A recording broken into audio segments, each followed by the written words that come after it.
Muy buenos días a cada uno y a cada una. Tengo este tema que me han propuesto. Yo había propuesto otro, o sea, en realidad que tiene que ver más con una teología india, con una pastoral indígena propiamente dicha, y también con la propuesta del buen vivir, pero creo que los organizadores tenían otra visión.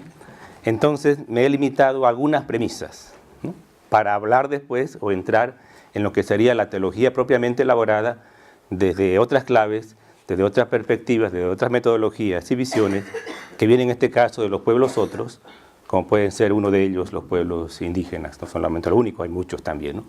Y en concreto dos premisas. Yo voy a leer el texto, que lo tienen allí, y hasta donde me dé el tiempo, pues me quedaré allí. Total, está el texto ya escrito. Materiales hay, yo lo que traigo es una reflexión que viene del Instituto de Misionología de Cochabamba, donde también tenemos bastantes publicaciones hechas en esta línea, algunos libros que he traído aquí, algunos ya me los han pedido, ya los he entregado, y ya me lo han quitado, ¿no? Entonces, pero todavía quedan otros que poco a poco iré refiriendo yo durante el texto, y que más o menos si alguien quiere pues saber más, allí está el material. Bien.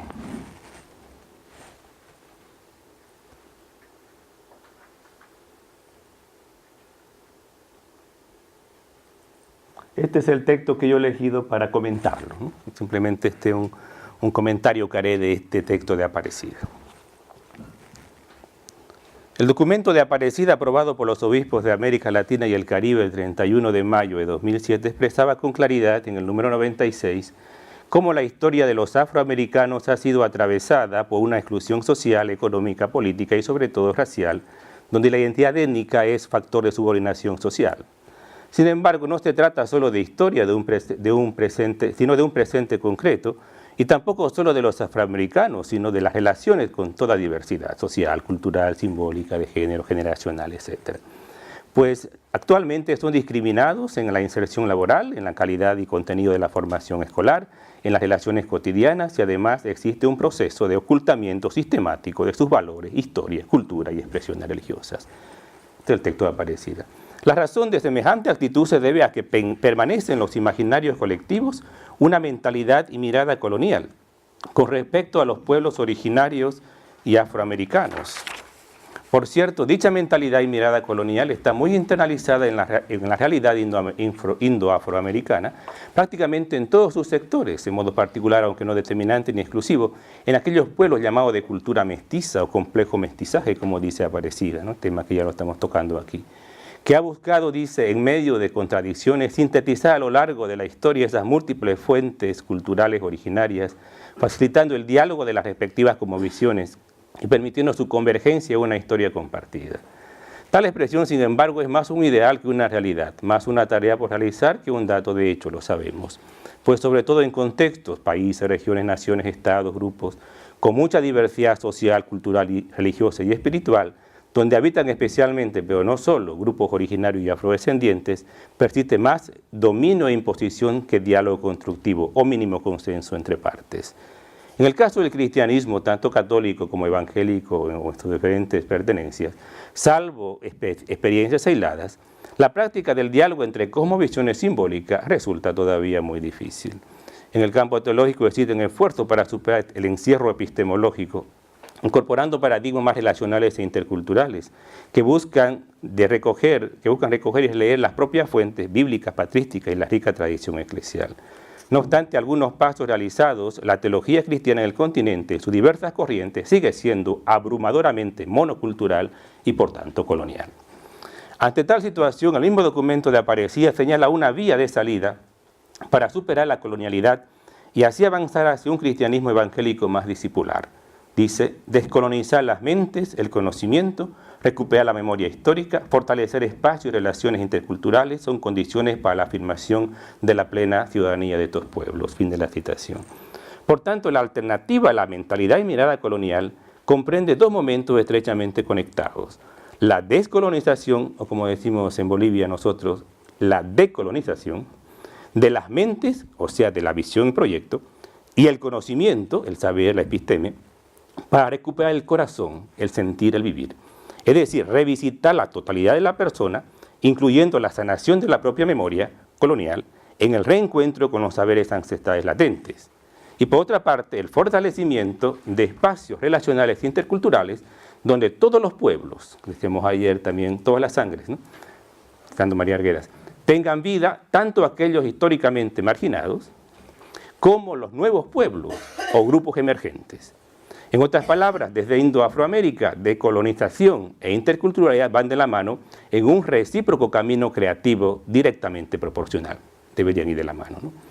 No existe proceso intercultural sin actitud crítica decolonizadora ni viceversa. En tal sentido, un fundamento humano espiritual cósmico, como propone un cierto cristianismo revisitado desde la experiencia de los pueblos otros, puede permitir a dicho proceso evitar fragmentos, errores o caídas ya vividas en el pasado. Por tanto, considerar la interculturalidad cristiana o la misión intercultural en Afroamérica supone abordar la memoria histórica en perspectiva decolonial. Aquí están el tema de la misión, la interculturalidad, como misión intercultural, como realidad interconectada, y el tema que queremos abordar, la memoria y la decolonialidad. Antes de proseguir, entendemos por interculturalidad la convivencia o convivialidad entre diferentes, es decir, aquella interacción deliberada entre las personas de procedencia cultural distinta que buscan el aprendizaje mutuo mediante el diálogo, apoyándose en el principio de dignidad y soberanía de todas las culturas históricas, originarias y comunicables entre sí. Más profundamente, en términos de Panikkar, se trata de un diálogo dialogal, es decir, religioso, sapiencial e integrador, que supera el simple diálogo dialéctico, cognitivo, racional y competitivo. Por tanto, se puede considerar la práctica del diálogo dialogal como el acto religioso por excelencia. Aquí hay textos de Lucas Cerviño, que por aquí está, que ha trabajado el tema de esta misión intercultural en modo muy amplio, publicado también en Cochabamba. Por tanto, por supuesto, es preciso siempre tener en cuenta que las relaciones entre pueblos y culturas se dan casi siempre con una tendencia a la simetría y verticalidad, debido a los juegos de poder que tienen que ver con los factores económicos, militares y religiosos, y que dificultan mucho el verdadero diálogo intercultural. De allí la urgencia permanente de la crítica decolonial. En efecto, como dice Sterman, antes de entablar un diálogo intercultural, los y las interlocutores e interlocutoras deben tomar conciencia de su lugar epistémico y cultural particular, con todas las implicaciones de poder, económico, político, militar, religioso, simbólico, y dominio de las asimetrías existentes entre las partes respecto a su carga real.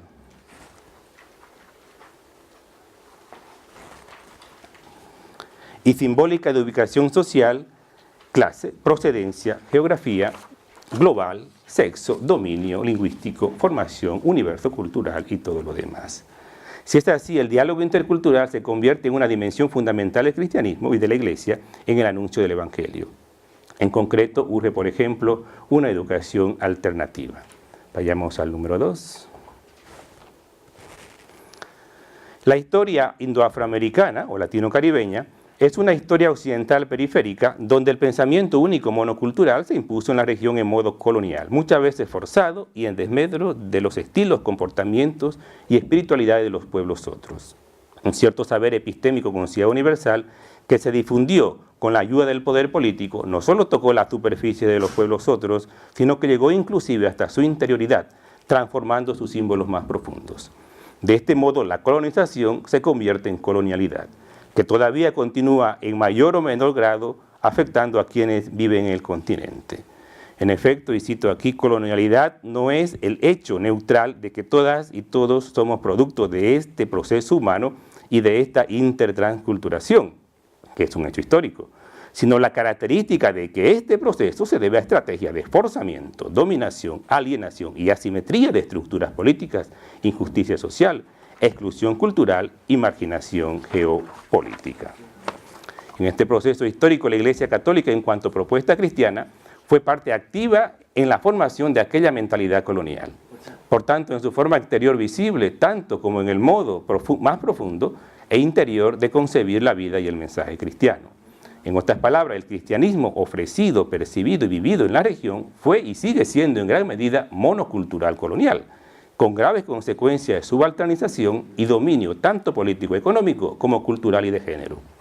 Por eso la urgencia de descolonizar las mentes, dice Aparecida, para alcanzar al menos dos propósitos: reintegrar críticamente a la persona humana con sus sabidurías ancestrales, en gran medida comunitario-cósmicas, y al mismo tiempo volver al estilo evangélico de Jesús de Nazaret en el anuncio concreto del reino de Dios, o en términos indígenas, a la puesta en práctica del sumas causa, sumas camaña, del yandereco o del buen vivir, según las diversas lenguas que hay. Luego también aquí hay un texto donde se puede profundizar más. En síntesis, decolonialidad o pensamiento decolonial tiene que ver con aquella postura epistémica integrada e inclusiva de saberes otros, capaz de superar la hegemonía de la razón moderna estrechamente vinculada al poder colonial expansivo, que logró imponerse a grupos subalternos incluso en sus propios imaginarios simbólicos. Esta postura supone un proceso que comporta necesariamente una profunda autocrítica de la propia episteme, una desobediencia epistémica, según la expresión del sociólogo colombiano Orlando Falborda, capaz que Carlos aquí sabe más de todo esto, cuando afirmaba que la expansión colonial no fue solo económica y política, sino también educativa e intelectual, como recuerda Miñolo. Y por tanto evidenciaba ya la urgencia de una postura ética capaz de decolonizar el saber a partir de un compromiso desde abajo, lo marginal y lo periférico. Aquí está la tarea justamente eclesiástica teológica. En efecto, dado que todo conocimiento está estrechamente vinculado a una cierta geopolítica, es preciso tener el debido cuidado sobre los presupuestos y condicionamientos de una cierta reflexión religiosa, espiritual o teológica. Por tanto, se trata de buscar un nuevo sentido común, precisamente recuperando aquellos principios éticos espirituales de las sabidurías otras. Así, en este proceso, la interculturalidad ha de ser crítica y liberadora.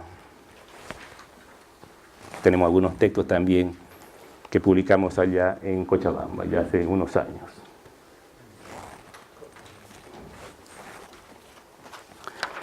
Pues presupone el proceso de esta descolonización y lo induce a la vez.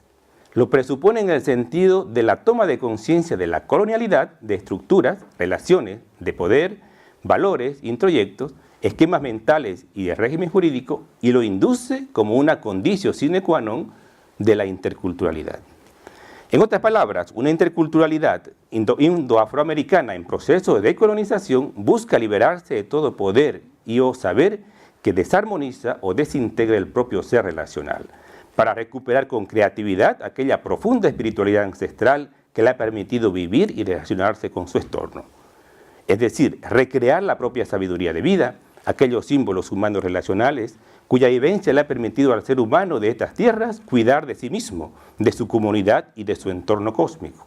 En tal sentido, la interculturalidad indoafroamericana volverá a ser acogedora y hospitalaria con los forasteros y nómadas, con fundamentos tanto simbólicos culturales como crístico-trinitarios. También tengo un artículo sobre esto.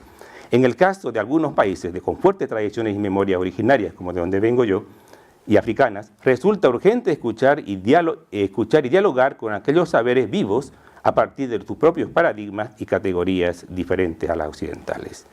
En tal sentido,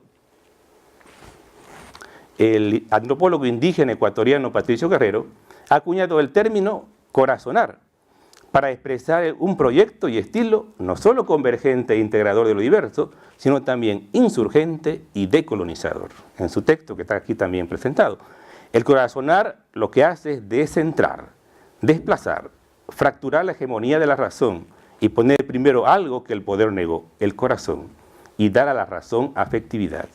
El corazonar le nutre de afectividad a fin de que decolonice el carácter perverso, conquistador y colonial que históricamente ha tenido. Un poco también la reflexión de esta mañana de Carlos en la celebración eucarística.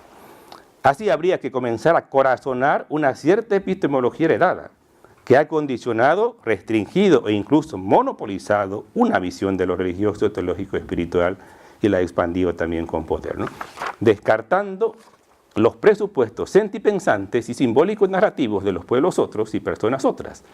En otras palabras, desde los pueblos indoafroamericanos del sur, asumir una postura decolonial supone una praxis en continua deconstrucción crítica que al mismo tiempo se presenta como propuesta creativa, lúdico-poética, lo decíamos también ayer, de buen gobierno, en expresión de Guamán Poma, o buen convivir, como se dice hoy, como horizonte de vida y relación entre los pueblos del orbe. No sé cuántos minutos me quedan todavía. 3 ya. El punto 3, aquí estamos en recuperar justamente esa memoria histórica y la propuesta que viene también de buen gobierno. Algunas cosas diré. Se considera la memoria como aquella capacidad de recorrer, de remontar el tiempo, sin que nada prohíba en principio proseguir sin solución de continuar este movimiento, entonces tiene que ver con transformaciones continuas y de sentido profundo en el presente, donde el tiempo adquiere densidad y lo aparentemente transitorio se convierte en signo de eternidad. Transitoriedad y eternidad confluyen y no se contraponen. El tiempo se convierte en espacio y viceversa. La memoria permite superar ciertas categorías o elaboraciones humanas para abrirse a la dimensión de lo profundo y espiritual. Pensando en sentido lineal, la memoria refleja aquella orientación de doble sentido del pasado hacia el futuro, por impulso hacia atrás en cierto modo, según la flecha del tiempo del cambio, y también del futuro hacia el pasado, según el movimiento inverso de tránsito de la espera hacia el recuerdo vivo a través del presente vivo. Lo que interesa es aquel presente vivo, donde confluyen las experiencias tanto personales y relacionales como míticas y celebrativas de un determinado pueblo. También los pueblos afroamericanos están llamados a recuperar sus memorias, a recordar con sentido presente aquellas experiencias heredadas que todavía perviven como símbolos vivos en lo más profundo de su ser y como tales se comunican en la vida cotidiana. Por cierto, son memorias existencialmente resignificadas por el contacto con un determinado cristianismo histórico. De allí la importancia de un recuerdo auténtico, sereno y reconciliador, capaz de sanar aquellas heridas de las contradicciones vividas en lo personal o comunitario. Tal vez sea un primer paso posible para que toda diversidad pueda converger en una síntesis que, envolviendo la variedad de sentidos, sea capaz de proyectarla en un destino común. Es el destino del buen gobierno, del buen convivir, de la tierra sin mal, de la convivencia entre diferentes, que es el proyecto de nuestros pueblos.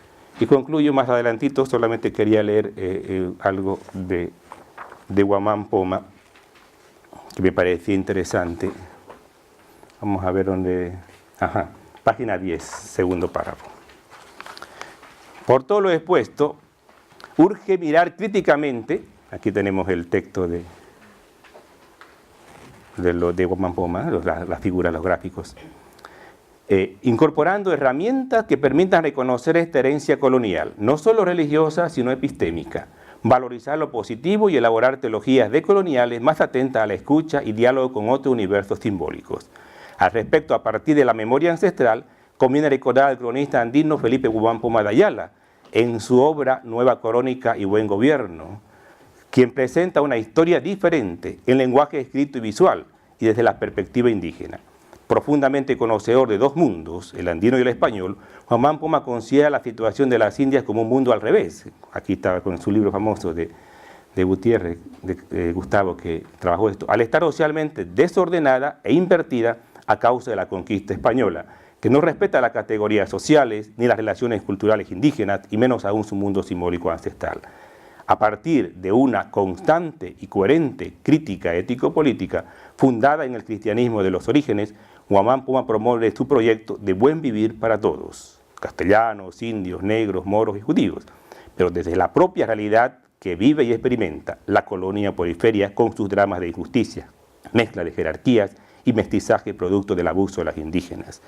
En esta situación, el buen gobierno representa el lugar de la convivencia y la superación de la diferencia colonial, como dice Miñolo.